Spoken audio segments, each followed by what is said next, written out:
I'm Dave Greenwood, and this is Overcoming Distractions.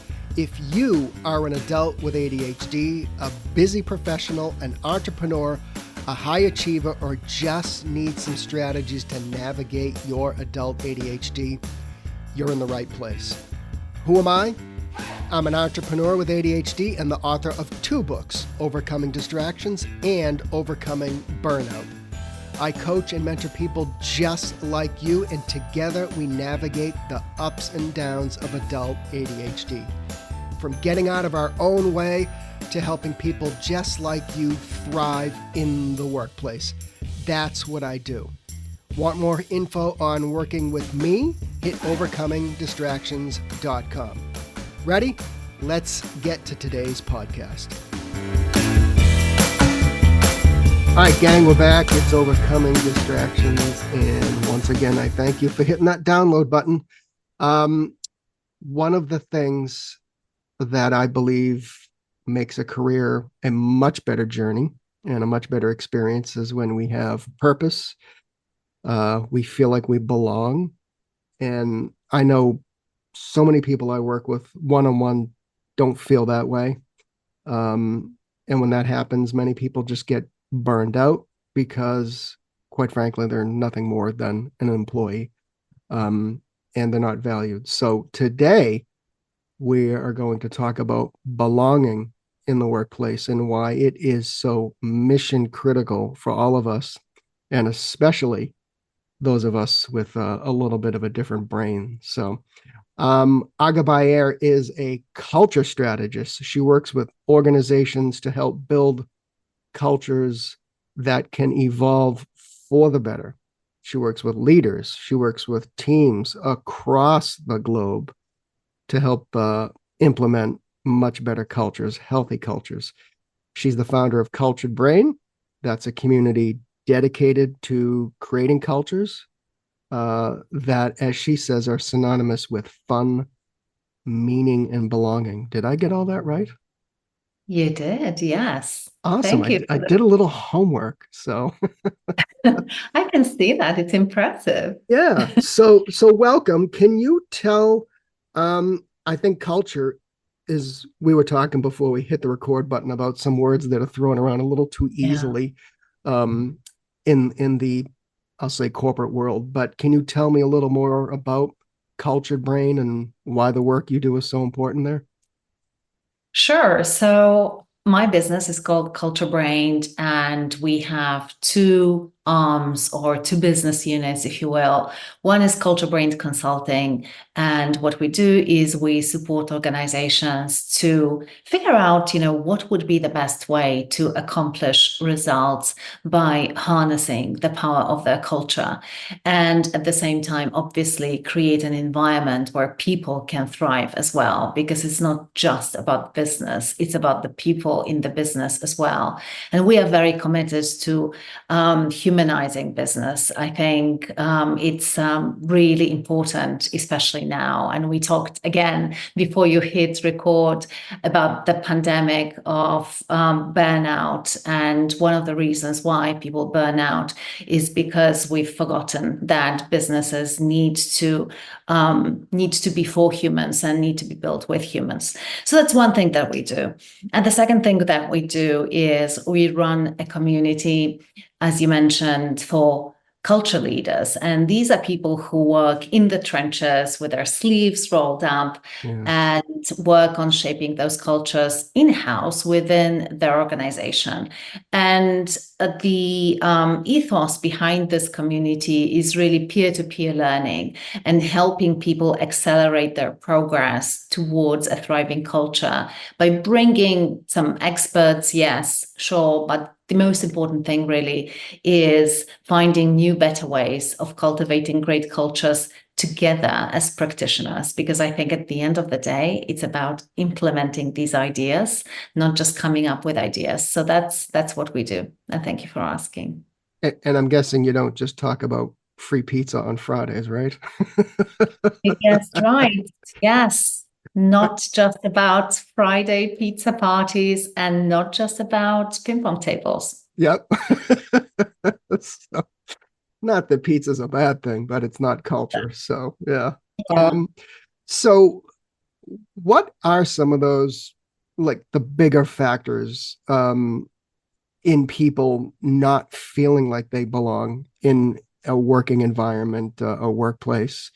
What are those factors that you see that people Mm. experience when if they took a step back, they might say, I'm not sure I belong here.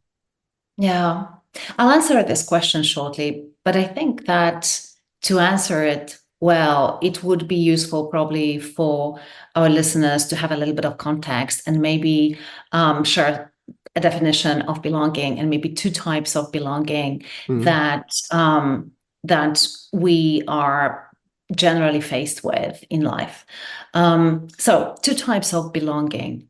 There is the inherent belonging. And what that basically means is that just by virtue of being on this planet, human or not, we have the right to be here and we belong, full stop. No conditions. You don't have to be validated by anyone. You don't have to be accepted by anyone just because you live on this planet. You belong. And that's a universal, fundamental truth, just like gravity. But modern life, and especially, I think, organizations, has created conditions where we've forgotten that experience. And I think ancient tribes, and when you go to really traditional societies, you will notice that people don't struggle with belonging as much as we do. But in the modern society we do, because we are part of systems that judge us, marginalize us, that make us feel like we don't fit in, that we don't belong. And so I want now to move to the second type of belonging, and that's the subjective belonging or perceived belonging. In other words, it's how we feel. And this is the paradox, because on one hand, I deeply believe in that fundamental truth that we all belong, but on the other hand, we rarely feel like we do. So the yeah. perception, there is a gap between reality and perception. And when we talk about belonging in the workplace, typically we talk about that perceived belonging. And I define it in very simple terms to make things simple and easy and straightforward. And, to me, perceived belonging is whether we feel like we are valued, like we add value, and like we share values with a group of people. Yeah. I'm happy to break them down and unpack each of these three elements, but unless you have all these three elements in place, you won't really feel like you belong. And obviously, perceptions are reality. If we don't feel like we belong, it's our reality, irrespective of that inherent belonging that I talked about earlier. You mentioned values, and I think one of the things that kept coming up when I wrote Overcoming Burnout was that values. And Mm. maybe some people didn't actually come right out and say my values were different than Yeah. where I was working, but it was clear that that's what was happening. And then Mhm. we dug in a little deeper with somebody else where defined it as a misalignment of values. Yeah. Is that part of what we're talking about here? Exactly. So back to your question, right? What are these things? What are the factors that make us feel like we don't belong? Absolutely. Misalignment when it comes to values, misalignment when it comes to purpose and the why behind we do the work. When we experience that, it's very, very hard to feel like we belong. But there are other obstacles, obviously, as well. And I think generally and very broadly, I would divide them into two categories. The first one is our internal obstacles. And the key internal obstacle is, the voices in our heads and the narrative and the way we talk to ourselves. And very often we'll say, "Oh my God, I can't believe that they hired me. I'm so not qualified for this Yeah. job." or like everyone else is so much better here than me, I'll be quickly found out. People will realize that I'm not the right person for the job. And And you find that in the adult ADHD community where there is a lot of self-doubt. Yeah, so that's a good point. exactly, I can only imagine. Yeah, Absolutely. And so it's this imposter syndrome, right? yeah. And so again, when we talk about objective reality and our perceived reality, with imposter syndrome, what it basically is that others perceive us as capable and skilled, and they really want us to be part of the team. And there is a lot of external reinforcement that you are valued, that your skills are being valued, that who you are is being valued as well.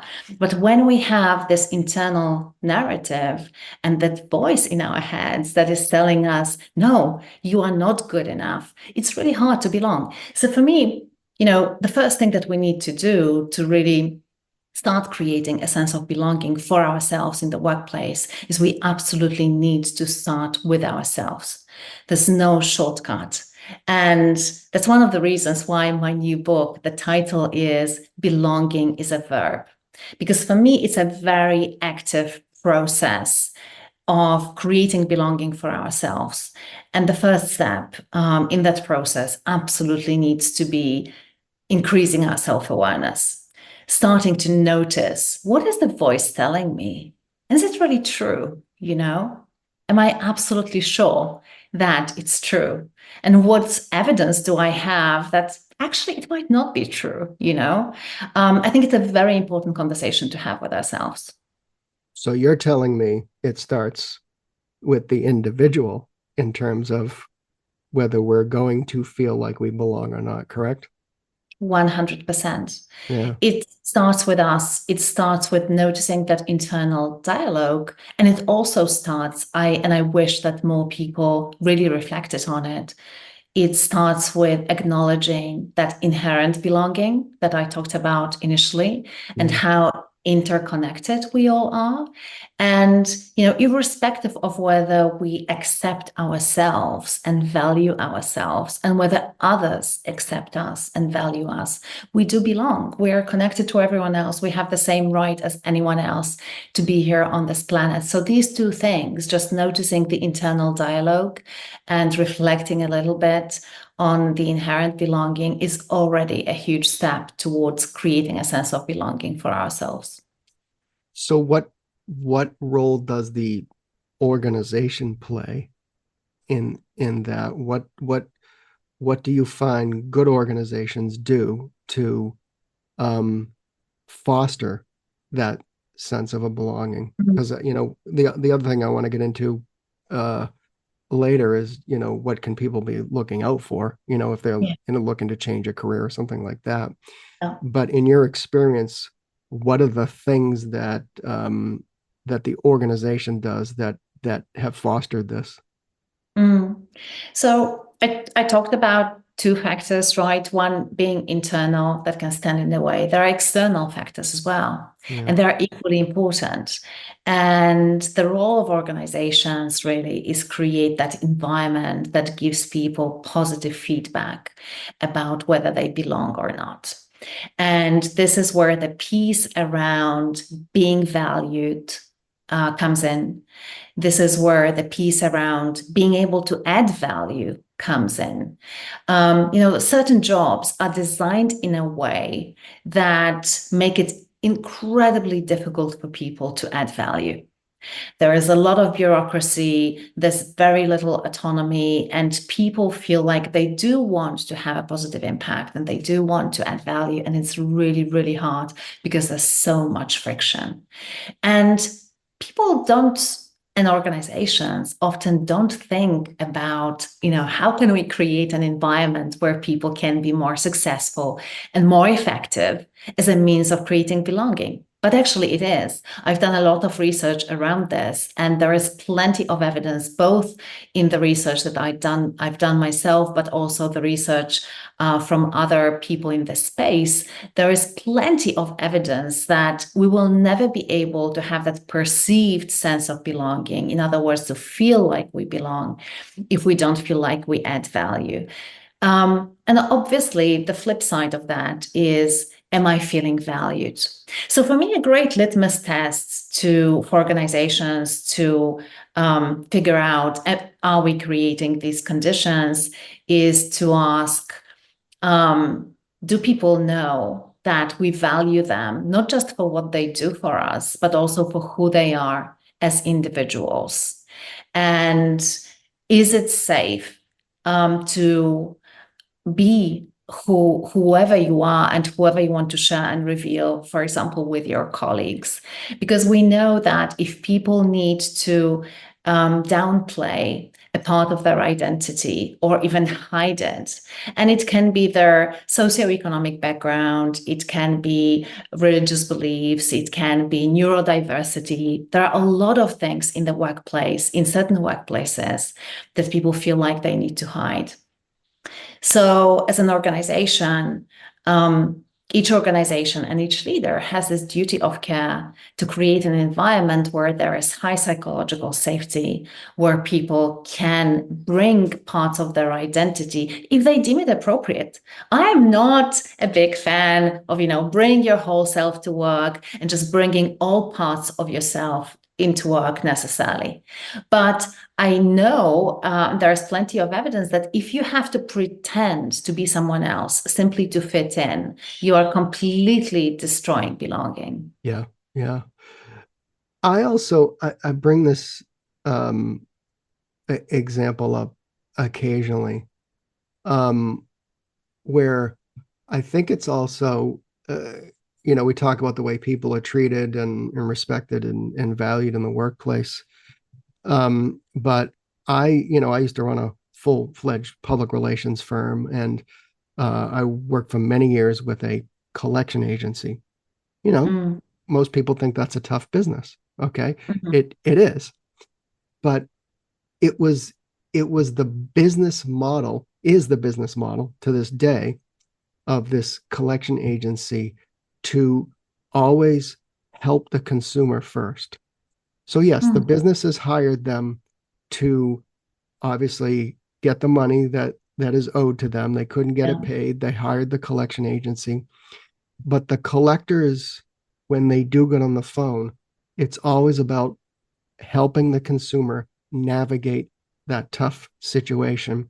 And I can't tell you how happy the workforce is there. Not only that, but Mm, they feel good when they go home because they've helped people that were having real difficulty yeah. navigating a very difficult situation. And Mhm, and and they did all the stuff. They do some great stuff for their employees. They do a lot of volunteer work and community, and mhm. the way they manage their team is effective. But but at the foundation of it, it was the business model that allowed these people to be valued. Have you seen that in other areas where it really almost comes down to the business model? 100%. And I'm so glad that you've brought up this example, because this is exactly what it's about. It's not just creating another narrative and saying, we are a purpose-driven organization and we make the world a better place. Blah blah blah.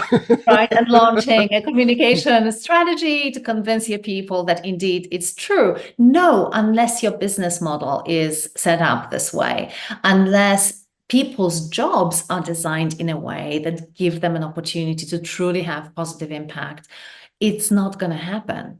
So there is no, for me, there is no shortcut there. And obviously, it's not a PR. And I know that you've run an agency, but it's not a PR exercise. It's really an exercise in running a business. And if you don't create that opportunity for people to feel like they are adding value, you are really missing out, because that sense of belonging is not there, and you will not be able to find a quick solution to generate it with something else. Yeah, yeah. What else have you found that that kind of happens? And then we can kind of break this down. Starting with the individual, when there is no sense of belonging, there is no, um, as you say, value, whatever it is, inherent or perceived, or what happens? I mean, is the bottom line these people just either burn out and leave, or I mean, what have you seen in your experience?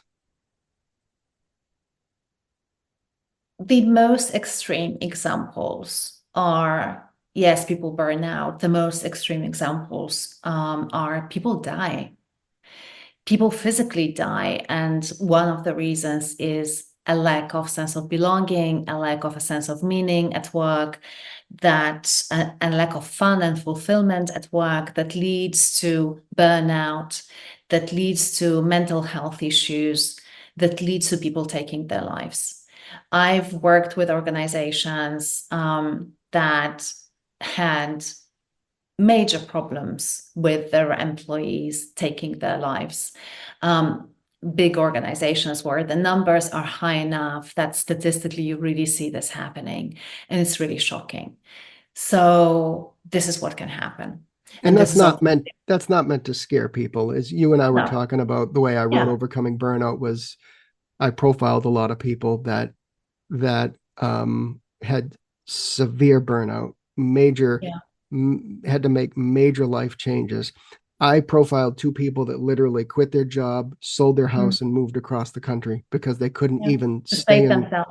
Yeah, They, yeah, their yeah, identity was tied, and they just mm, needed to go move a couple mm, thousand miles away. But I think what you're saying is let's let's tell people how critical this is to feeling or respected and belonging in the workplace and mm, building a career, and because you spend a yeah. good chunk of your time there. And I think that's important to point out. It's not meant to scare anybody. No, no, but that's the reality. And, this is the worst thing that can happen. I think other things happen way more frequently that organizations really care about.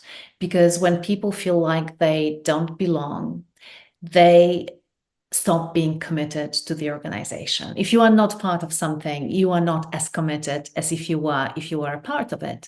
And so what comes with that is disengagement. What comes with that is low performance.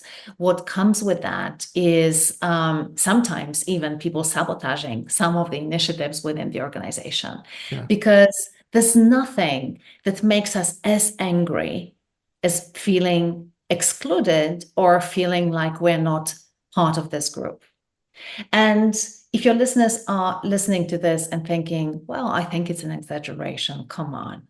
I really invite you to think of the latest case that you had as a person when someone ignored you. You spoke to someone and they ignored you. I'm not going to talk about big major issues like bullying and dehumanizing people, just someone ignoring you.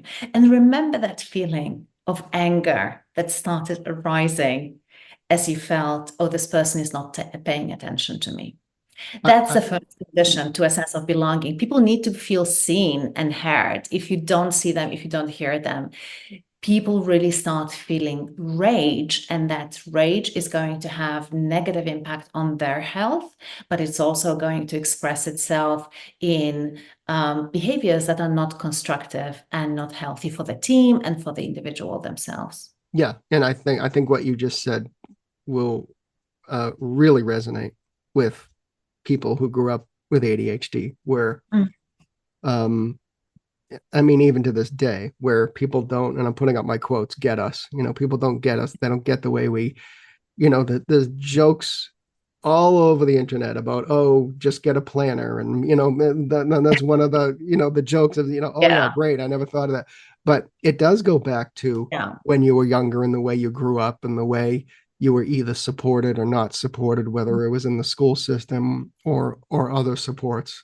You know, I I was born in the 60s. I can tell you nobody understood us. For So, sure. Yeah. you Back know, then, this term almost didn't exist, right? No one really heard about it. yeah. Um, But I and think you bring up another point where um I get to a point with certain people where they come to me and they say, I have ADHD, but I feel burnt out. I can't get anything done. After several weeks where we try and start to fix things and I start to kind of understand the working environment, I have to take a step back and ask the question, is anything going to change in the structure of the leadership or the way they run that company? And a lot of them say, no, it will never change. And I never Mm. advocate for anybody leaving a job. That's their choice. I would never, but oftentimes we have that discussion about if you if you can't change, then you may never be in the right environment for you at this organization. I mean, would that be a I fair think it's very assessment? important. I think it's very important. It really resonates, David. You know, this notion of what's my circle of influence and control, right, is really important here because there are certain things that you can absolutely do to save yourself. And even if you decide to stay in this environment, like the self-talk and self-awareness and the stuff that we talked about earlier. But there are certain things that are really beyond your circle of control. And if those things are causing you major issues, then sometimes the best decision is to leave that environment. I absolutely agree with you. Yeah. Yeah. Um, I think we need to do part two of this because this is a massive topic, but I always like to just wrap up our episodes with some type of action item or Mm, things that people can, they listen to the podcast and they go away and they start to think about how our conversation has entered their life. So what would that be? Would you want people to walk away with just understanding maybe some red flags of of of a like an organization where belonging might not just be top of mind of leadership? I mean, mm. what would that be? Because again, I want to have you back because this is a big topic, but how would you like people to kind of walk away from this discussion right now? I think because your audience consists of adults who are diagnosed with ADHD, I would like to, if I only can have one piece of advice, I would like to direct my advice to individuals who listen to this. And I would say, you've probably over the years been criticizing yourself for not being able to do a lot of things. And there was a lot of judgment and a lot of feelings of not being enough, not enoughness in various situations, particularly in the workplace, because there's a mainstream way of doing things, and very often people with various neurodiversity issues don't fit in that mainstream way of doing things. And so, my invitation and a piece of advice would be to really embrace the who you are with your strengths and with your weaknesses, and incorporate that into how you work, because really resisting it or trying to change it or is not going to help you to have a sense of belonging even with yourself. And I said at the beginning that it's the first thing and the first step that we always need to take to create a sense of belonging is to accept ourselves and give that sense of belonging ourselves to us. You know, very often we say, well, I'm looking for this group where I will feel like I belong and my place, my people, etc., etc. And the irony of this is that we are not willing to give it to ourselves. Yeah. And so, and so for me, the challenge here is how can you embrace your authentic self and who you are, and how can you bring the elements of that into your work proudly, because there are a lot of strengths that come with it, not just constraints. And so for me, that's really important. That's the most important thing probably that your listeners can do to start feeling like they belong first and foremost to and with themselves. I think that's an enormous piece of advice that we need to hear over and over again here. So, Mm. um, all right, gang. Where can people find you, first of all? The best place probably to go to is my website, which is agabayer.com.